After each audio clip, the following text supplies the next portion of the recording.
Yo, bro, I think I found some iron. Here, follow me. Okay, good. We need to make some armor, dude. These mobs are no joke. Oh, nice. That's a lot. Yeah, dude, I could finally upgrade my freaking boots. Creepers. Hazard level A, they spawn in the overworld. They have 10 hearts of health. They can do up to 64 hearts of damage, and their weakness is water.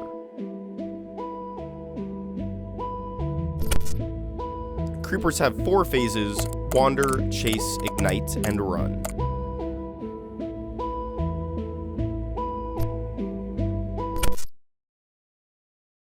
Creepers will only spawn in the overworld on blocks with a light level of 0. If you don't know how light levels work, I'll briefly explain it. Every light source in Minecraft has a light level somewhere between 0 and 15. Let's take torches, for example, which have a light level of 14. This means torches will light up any block within 14 blocks. The further you get from the torch, the lower the light level will be, eventually reaching 0, which is where creepers will spawn. Of course, there's much more to light levels, but that's all you really need to know when it comes to creeper spawns. In Bedrock Edition, creepers will spawn in groups of 1, but in Java Edition, creepers can spawn in up to groups of 4. The system Minecraft uses to spawn multiple creepers is pretty interesting. Let's say the game decides it wants to spawn a creeper on this block. Once that creeper spawns, there's a 75% chance of another creeper spawning in its group. If this chance hits, the game will then spawn this creeper somewhere within a 10 by 10 radius of the first creeper. Let's say the game decides to spawn the second creeper on this block. The chances of another creeper spawning is 50%, in which case it will spawn somewhere within a 10 by 10 radius of this creeper. The chances of the final creeper spawning is 25%, in which case the process will repeat. Creeper AI works based on a goal system. Creepers have a set of 7 different goals which tell it how to behave depending on its environment. Let's take random look around goal, for example. This goal is in charge of turning the creeper's head and body to give it the impression that it's looking around. Once the creeper completes this goal, it'll move on to the next one. The next goal is float goal, which is in charge of keeping the creeper floating. If the creeper is in water or lava, this goal will force the creeper to jump so it doesn't drown, but if the creeper isn't in water or lava, then the creeper will simply move on to the next goal. The creeper will infinitely cycle through these goals throughout its lifetime. The names of these goals are very confusing, so to keep things easy to understand, I've simplified these goals into 4 different phases. Goals 1, 2, and 3 all work together to create the wander phase. When a creeper first spawns, it will immediately enter its wandering phase. During this phase, the creeper will wander around searching for a target. The pathfinding system in Minecraft is very simple. The creeper will choose a random block within an 8 by 7 area. The creeper will walk to that block, stop, then cycle through its goals. Most of the time, the creeper will cycle right back to this phase and continue wandering around. Creepers do not have a field of view. Instead, they use what's called proximity awareness.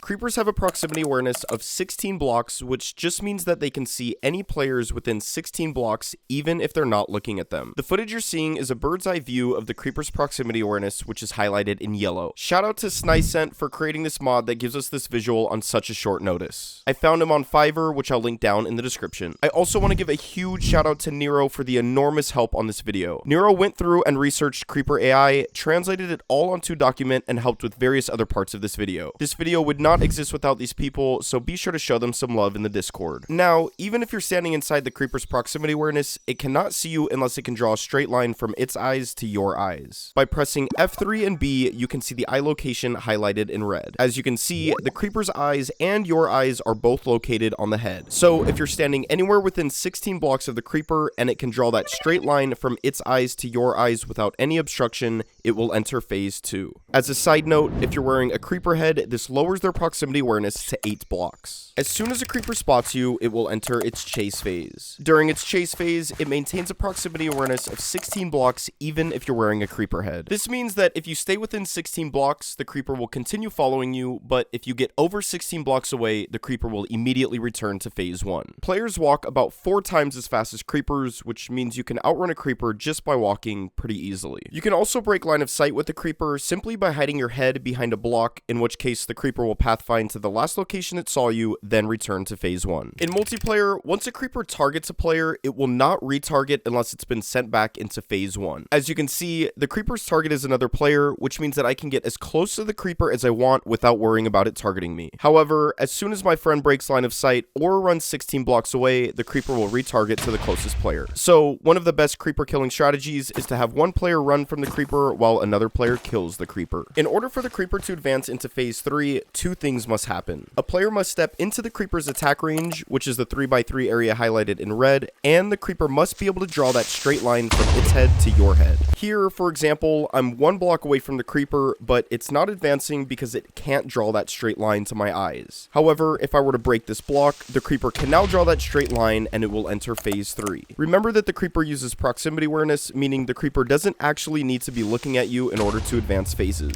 Once the creeper enters phase 3, it will begin igniting. The creeper will completely stop moving and begin inflating and hissing. In this phase, creepers have a proximity awareness of 7 blocks, which means the only way to get them out of this phase is to step more than 7 blocks away, in which case they'll return to phase 2. If you stay within 7 blocks of the creeper once it starts inflating, it will continue inflating until it explodes.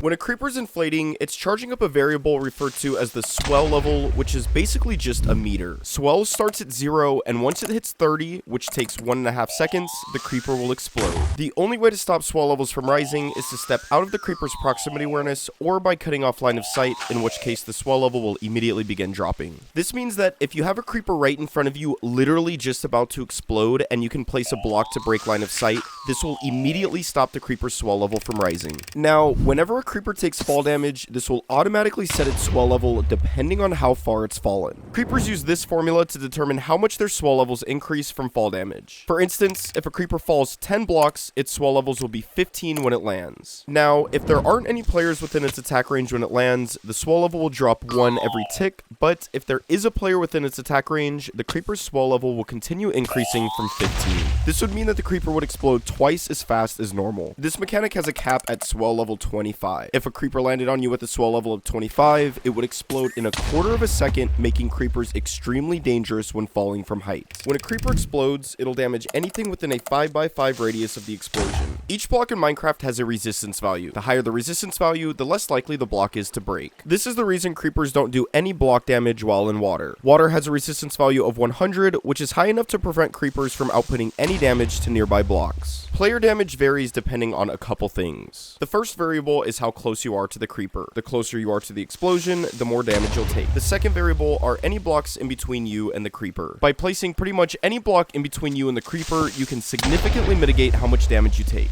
For those of you that don't know, the most sensitive part of your body when it comes to explosion damage is your lower body.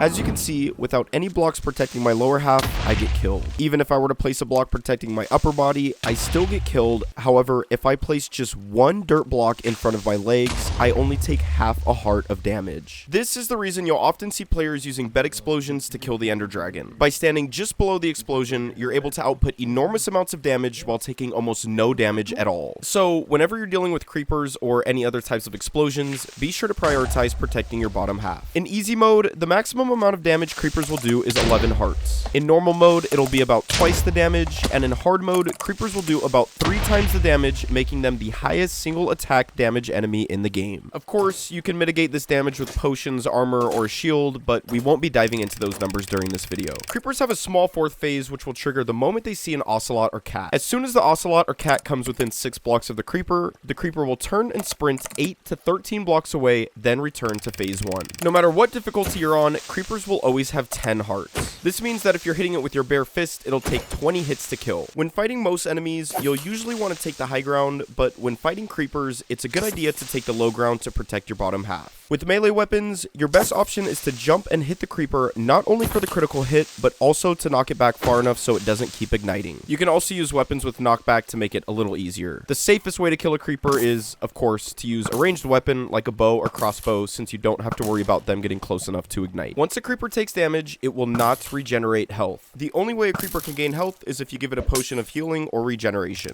Creepers will not drop loot if they explode. They will only drop loot when they've been killed. They'll always drop 5 XP and somewhere between 0 and 2 gunpowder. If you're using a weapon with looting, creepers can drop up to 5 gunpowder depending on the level of looting you have. Here's a chart that shows the different amounts of gunpowder and their drop percentages. Charge creepers can be created if a creeper is within 4 blocks of lightning strike or hit with a trident with the channeling enchantment. enchantment. You'll know a creeper is a charged creeper if it has a glowing blue aura around it. Charged creepers will behave the same exact way normal creepers behave, with the only difference being their damage output and their blast radius. Their blast radius will extend out to an 8x8 area, and their damage output is about double the amount as a normal creeper, essentially making charged creepers twice as dangerous. If a charged creeper kills a zombie, piglin, skeleton, wither skeleton, or another creeper, that enemy will drop their head. In Java Edition, if multiple enemies are killed by the explosion, only one enemy will drop their head. However, in Bedrock Edition, every enemy will drop their head. If a creeper is killed by a stray, bogged, or regular skeleton, it'll drop a random disc. There are 12 different discs that can drop, and each one has an even chance of dropping. One of the easiest ways to do this is to trap a creeper inside a boat, then trap a skeleton inside a boat, and stand behind the creeper until the skeleton kills it. We just hit 100,000 subscribers. Thank you to everyone who showed support along the way. YouTube has been a dream to me since I was a little kid. You can literally scroll down on my page and find videos from over a decade ago when I was only 12 years old. Seeing 100K still doesn't feel real. I'm extremely thankful for everyone who's been a part of this journey, and I'm super excited to see what happens in 2025. Make sure you guys like and subscribe, and I'll see you in the next one.